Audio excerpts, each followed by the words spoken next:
બોટાદમાં કલેક્ટર કચેરી ખાતે સિવિલ સન્માન કોડ સમિતિની બેઠક યોજાઈ હતી, જેમાં સિવિલ સન્માન કોડ સમિતિના સભ્યો CL મીણા અને RC કોટેકર ઉપસ્થિત રહ્યા છે.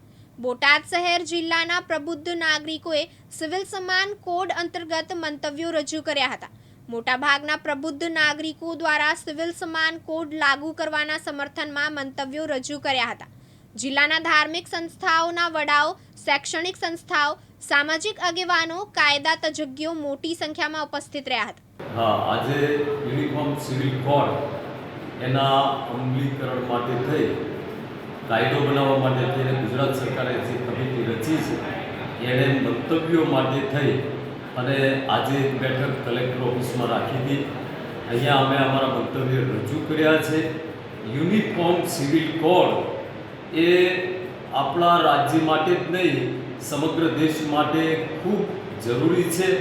કારણ કે આપણા દેશની અંદર લગ્નની અંદર, વારસાઈની અંદર અને એ સિવાય બાકીની બીજી બાબતોમાં પણ જે અલગ અલગ પ્રકારની વિવિધ જોગવાઈઓ છે એ જોગવાઈઓના કારણે એમાં ઘણી બધી મુશ્કેલીઓ પડે છે.